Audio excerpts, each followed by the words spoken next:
सुबह का वक्त था। हवाओं में ठंडक, आंगन में हल्की हल्की धूप और घर के अंदर एक ऐसी चुप्पी जिसमें जैसे कोई अनकही बात छुपी हो। अर्जुन और रहाना अपने कमरे में बैठे बाबूभात के रस्मों को लेकर बातें कर रहे थे। यह उनके लिए शादी के बाद का पहला बड़ा फंक्शन था। लेकिन इस शांत सुबह में भी कुछ अनहोनी की आहट थी, क्योंकि अहाना के चेहरे पर अजीब सी बेचैनी साफ दिखाई दे रही थी। उसकी आंखें कुछ छुपा रही थी, कुछ कहना चाहती थी, लेकिन शायद खुद भी नहीं जानती थी कि क्या। अर्जुन ने उसे गौर से देखा और तुरंत उसकी तरफ बढ़ा। अहाना, सब ठीक तो है? आज तुम बहुत चुप हो, उसने बेहद नरमी से पूछा। अहाना ने जबरदस्ती मुस्कुराते हुए जवाब दिया, नहीं अर्जुन, बस थोड़ी थकान है, शादी का स्ट्रेस। और हाँ, कल रिजल्ट भी आना है, शायद इसलिए। उसकी आवाज में कांप थी और अर्जुन यह अच्छी तरह महसूस कर सकता था। अर्जुन ने उसे पास खींच लिया और भरोसा दिलाते हुए बोला, टेंशन मत लो, तुम बनेगी, जरूर बनेगी आईएएस। मुझे तुम पर यकीन है।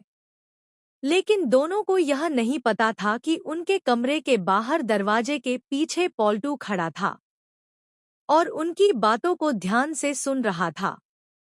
उसकी आंखों में ईर्ष्या और नफरत का ऐसा जहर भरा था जो किसी भी रिश्ते को पल भर में तोड़ सकता था।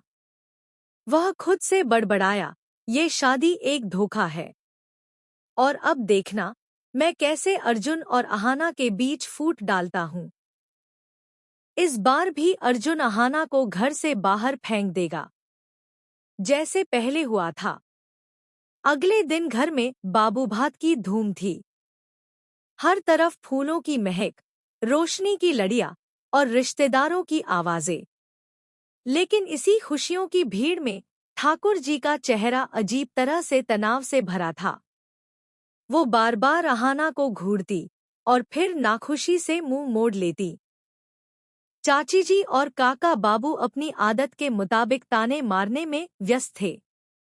हाय रे नई बहू, ऐसे घूम रही जैसे पूरा घर इसी का हो, चाची जी ने नीचा दिखाने वाले लहजे में कहा।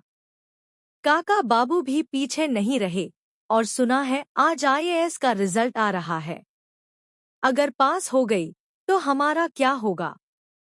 दुर्गा देवी ने हल्की मुस्कुराहट के साथ जवाब दिया, कुछ नहीं होगा, उल्टा घर का भविष्य और भी उज्जवल होगा।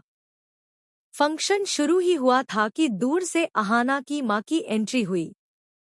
अहाना मां को देखते ही दौड़ी और उन्हें गले लगा लिया। ठाकू,